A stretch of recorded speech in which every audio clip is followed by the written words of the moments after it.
l'homme ne fait pas ses devoirs, mais tu vas créer du scandale dans la maison. Amen.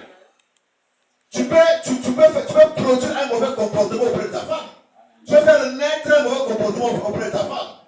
Et la femme aussi, s'il ne fait pas ses devoirs, il peut faire naître aussi un mauvais comportement auprès de son mari. Et vous, si vous ne faites pas vos devoirs, vous pouvez faire naître un mauvais comportement auprès de vos enfants. Ils deviendront des Koulouna, la tête sera derrière eux. On va les tuer, vous allez pleurer. Amen. Donc, les devoirs nous incombent tous. On ne va pas servir Dieu. Même quand tu ne sers pas Dieu, les devoirs sont là. Les devoirs, amen, ne sont pas seulement pour les chrétiens, c'est pour tout le monde. Tous les humains ont des devoirs, chrétiens ou pas, vous avez des devoirs. Non, moi, je vais servir Satan, je fais moi la franc-maçonnerie. Là-bas aussi, le diable donne des devoirs à faire. D'enceinte les folles et d'aller avec les fous. Et beaucoup d'autres choses. De dormir avec des corps, ce sont des devoirs. Donc les devoirs, d'une manière ou d'une autre, les devoirs sont là. Tu vas être béni par Dieu, il y a des devoirs qu'il faut respecter. Amen. Amen. Donc, nous parlons du devoir du chrétien. Avant qu'on lise au moins quelques citations, pour mon frère qui m'a quitté, ça m'a fait très mal. Beaucoup mal. Quand le frère Justin me le dit, parce que j'ai connu le pasteur Bidonga par le frère Justin. C'est lui, quand le pasteur Bidonga est venu ici, parce qu'il n'avait pas de relation ici, des relations pasteur, c'est plus son ordre. Quand il vient tellement qu'il est plus courageux, dégagé, on est en train de la voix de Dieu, le frère Justin m'appelle, il dit, mais, beau frère, mais il y a votre collègue pasteur qui est là. Moi, si j'étais pasteur, ça serait, mais je n'ai pas une église, c'est souvent milice. Mais vous, les pasteurs, l'homme de Dieu est là. Donc, recevez-le. On était au milieu des pasteurs, on était tous là, les pasteurs Abraham, le pasteur Paul. Et il avait dit ça ouvertement comme ça, là. Mais les gens avaient comme un peu de l'hésitation, comme il n'était pas connu ici. Après, on a causé avec moi. Et on a fini de causer. Maintenant, c'est le pasteur Paul qui allume la moto pour repartir à Sokoto. Il dit, maintenant tu vas où? Oh, il va à Sokoto, on va partir. Oh. Mais moi, en tout cas, moi, je te colle, on va. Il est monté, tel qu'il était habillé comme ça, son sac, son rien. Il dit, toi, moi, je vais créer des relations. Parce que frère, c'est vous qui avez levé, non? Vous pouvez vous dire que son relation. Il est monté dans la moto, il est monté sur la moto de pasteur Paul, et ils sont allés à Sokoto. Et voilà comment c'est parti, il a commencé à prêcher là-bas. Après, moi, je l'ai appelé, quand il a fini, il est venu ici. On a passé de très bons moments. La première fois que j'ai préparé le cochon aux ignames, c'est en sa présence lorsqu'il était venu ici. Là. Et il était très content, il avait aimé le plat. Donc, et on avait mon sens avec le pasteur Maviga. Je ne sais pas s'il est déjà informé, je l'informerai de la mort du pasteur Bidouga. Amen. Alors, qu'est-ce qui se passe? Ce qui se passe, c'est que lorsqu'il était ici, on avait causé. Je remonte seulement les devoirs parce que ça cadre. Le Seigneur, il me dit que le Seigneur m'avait dit d'aller à Cabo. C'est enclavé dans la forêt là-bas, dans le nord, dans la forêt là, vraiment presque au cœur de la forêt. Il y avait une société qui était pas s'installer là-bas pour faire les planches. Et il y avait une population là-bas et Dieu l'a envoyé là-bas. Tellement que c'était enclavé, il n'avait pas voulu partir. Il n'a pas voulu accomplir ce devoir-là. Maintenant, Dieu s'était fâché.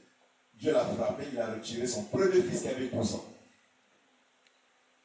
Donc, le travail que nous faisons là, il y a parfois certaines personnes qui sont punies, coincées. C'est parfois des devoirs que vous ne voulez pas accomplir. Amen. Il y a des devoirs que vous ne voulez pas accomplir. Même souvent, quand on dit que non, il y a un travail, l'église associée aussi, ne négligez pas ça. Amen. C'est si simple seulement. Il y a beaucoup de gens qui vont travailler là-bas. Mes frères, par là, papa, ça serait papa, la porte de ta bénédiction.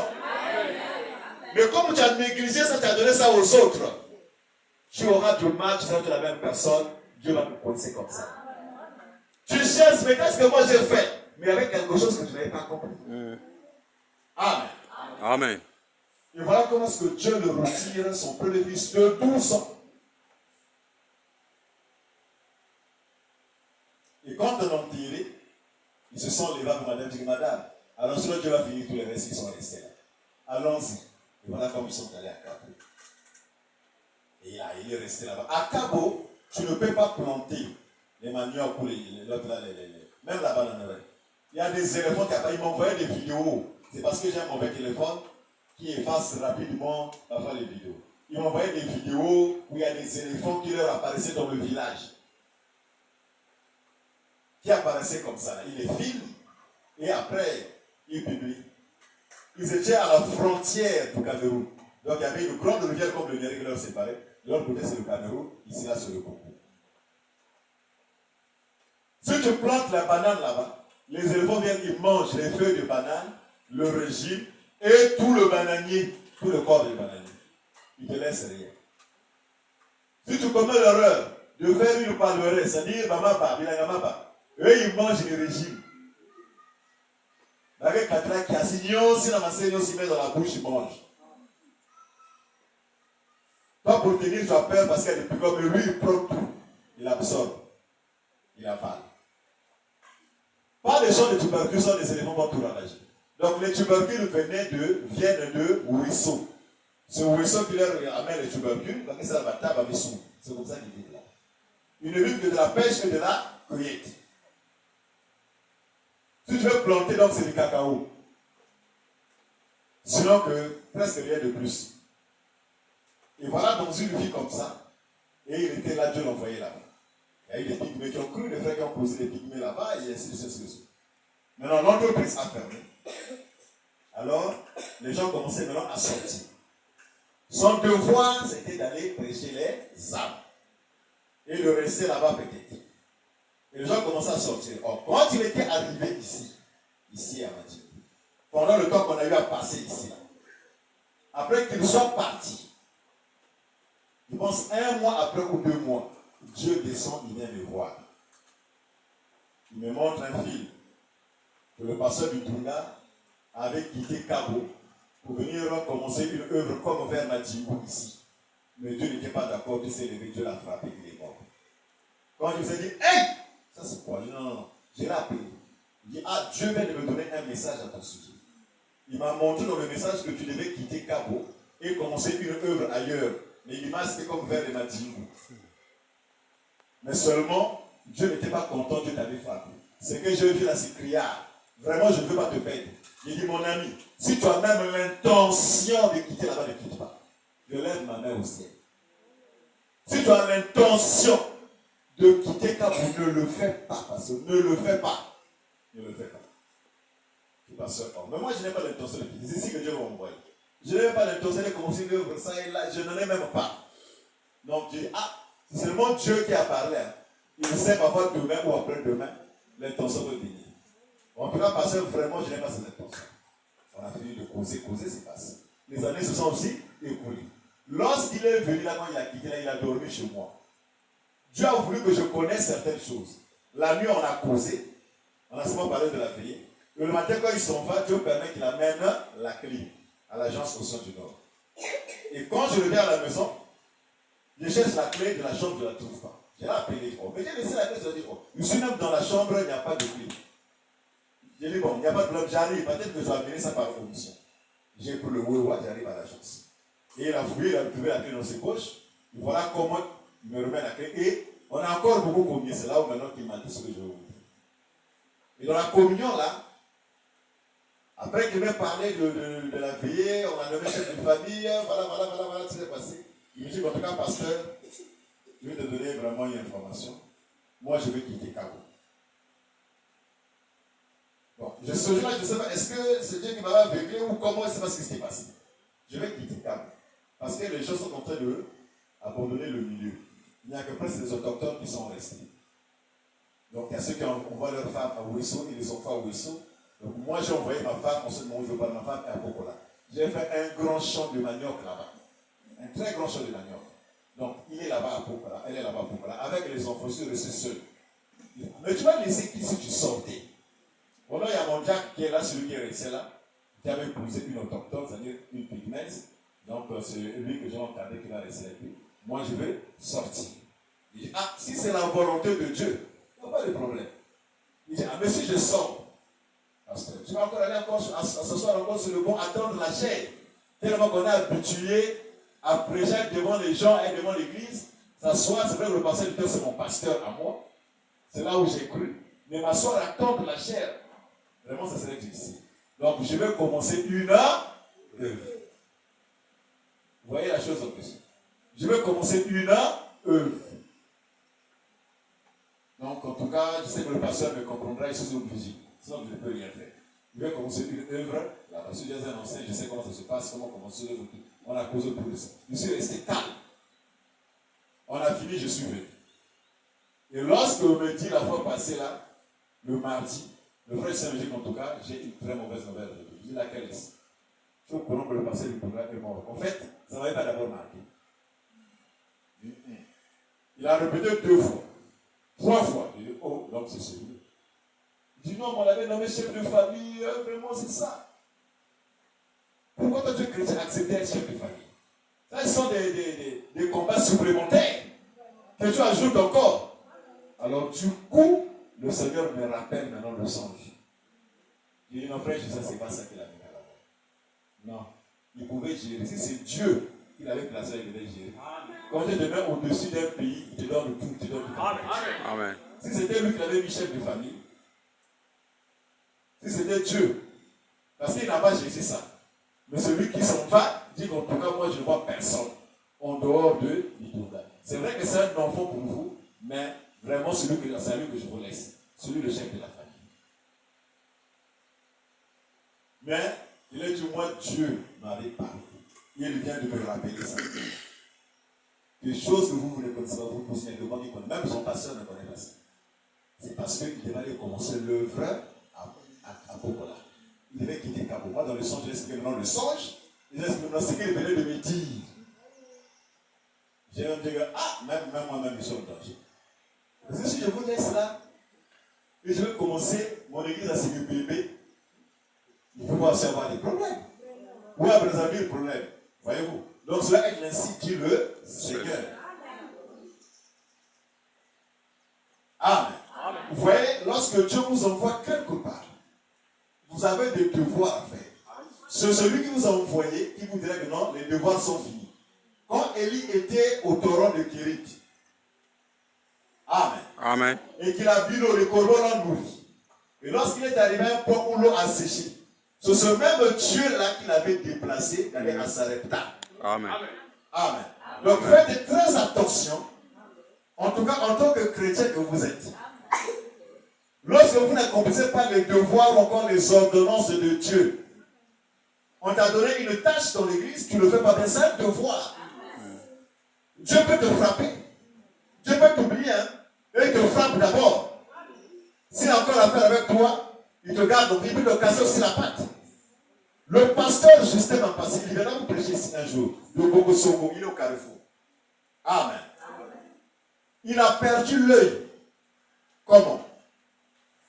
Bogosongo, avec les souffrances et quoi, l'enclavement, il avait pensé sortir et le frère aussi était presque parti, donc l'église est laissée presque vide. Le voilà qui vient se baser à l'OTT. Dans les années 2010, 2011, 2012, il était à l'OTT. Il s'est basé là. Il était presque éco-pasteur du pasteur Edmond. Et il était là. Alors, il y avait un besoin quelques frères. Ah, mais pasteur, il fallait que tu viennes. Non, en tout cas, laissez au maître du frère Fabrice. C'est aussi son ministre, hein. Un vieux ministre. Ceux de Bogosongo savent le frère Fabrice. Mais Dieu, ce n'est pas Fabrice qui l'avait envoyé là-bas. Dieu, c'est Justin. Et il résistait un peu.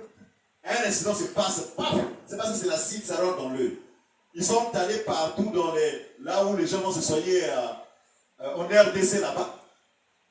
Vous connaissez le nom, pas d'Ingoyi ou quoi là. En tout cas, ça a fait, ça n'a pas marché. Il était contré, après il a compris. Je dois le partir à Bogoso. Dieu le revers, c'est parce que tu ne m'as abandonné. Va à ton poste de devoir.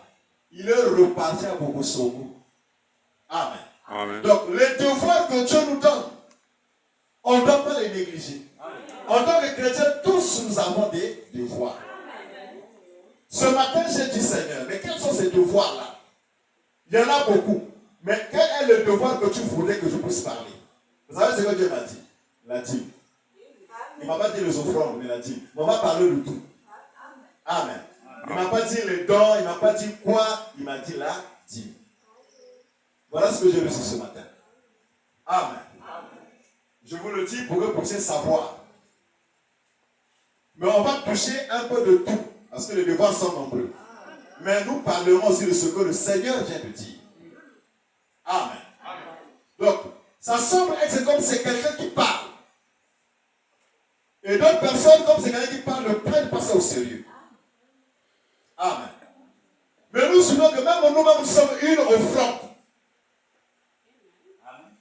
Lorsque Abraham n'avait rien à donner au Seigneur comme offrande, il a lié son fils, Isaac, pour le donner comme offrande au Seigneur, n'est-ce pas? Amen. Mais Dieu avait un plan avec Isaac. Voyons la foi d'Abraham, il était obligé d'interdire à Abraham de le faire. Il a pourvu un agneau. Et Abraham a donné cela en sacrifice. Et Dieu a créé la foi d'Abraham. Parce qu'il était prêt à faire tout pour le Seigneur. Amen. Amen. Est-ce qu'on peut acclamer le Seigneur?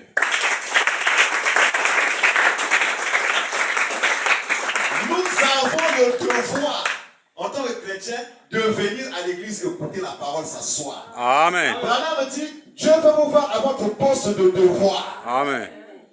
Quand tu es assis là, Dieu dit que oui, il était là. Voilà pourquoi à l'école, on met le registre d'appel, il y a des présents et il y a des absents. Amen. Parce que Dieu ne te voit pas à ton poste de devoir, on va dire que tu es absent. Tu as un travail à faire. Tu as un travail à accomplir. Le palmier a son devoir. Il vous donne la noix. Amen. Amen. Il vous donne de l'huile. Il a plus de 100 utilisations. Le palmier que vous voyez là. Vous faites des brindilles avec. Il vous donne de la nourriture, les tombés là. Amen. Les fibres. Il y a beaucoup de choses qu'on peut faire avec le palmier. Plus de 120 utilisations. Rien qu'avec le palmier. On peut faire même la planche avec le palmier. Donc, il y a beaucoup de choses. Donc, son devoir, c'est de vous donner ce qu'il a. Le devoir d'un arbre fruitier, c'est de vous donner des fruits. Amen. Parfois, vous exagérez, vous nous coupez même et prenez même ces planches pour en faire le bois de chauffe. Amen. Vous voyez que même la nature a le devoir. Le soleil a son devoir de nous donner la chaleur. Amen. Qui nous permet de faire sécher nos foufous, nos vêtements et beaucoup de choses. Le vent aussi a son devoir. Donc, en profondeur, personne n'est excepté du devoir. Même la nature a ses devoirs. Alléluia. Amen. Un arbre qui ne porte pas de fruits, Jésus a dit quoi? Il sera coupé et jeté au feu. Parce qu'il n'accomplit pas ses devoirs pour son devoir. Il est inutile. Jésus a mangé le figuier parce qu'il avait faim. Parce que le figuier n'avait pas fait son devoir, il n'avait rien donné. Bien que ce n'est pas sa saison, mais Jésus l'a frappé, il est mort. Jusqu'à la racine, le bois séché. Nous cherchons que Dieu nous bénisse. Nous cherchons la bonne santé. Nous cherchons l'évolution. Nous cherchons le succès. Est-ce que nous faisons nos devoirs? Quand un élève ne fait pas les devoirs à l'école, il y a sanction, s'il vous plaît. Amen. Il y a sanction. Et quand il fait mal ses devoirs aussi, il y a sanction. Quand tu fais une mauvaise moyenne en classe d'examen, et mais tu n'as pas la moyenne de redoublement, on te cherche de l'établissement. Dans certaines écoles, comme au lycée départemental, quand tu fais une moyenne en dessous de 10, on te cherche de l'établissement. Parce que tu n'as pas accompli tes devoirs. Tu ne veux pas travailler. Tu es négligent. Tu es fainéant. Tu es paresseux. Il n'en a pas besoin. On va t'exclure de l'établissement. C'est dans nos écoles privées et générales. Même quand tu fais 2 moyens, l'année prochaine, tu reviens. Amen. Que tu fasses tes devoirs ou pas, on ramasse tout et la poubelle, ils ont dit que l'argent rentre. L'intérêt pour eux, c'est l'argent.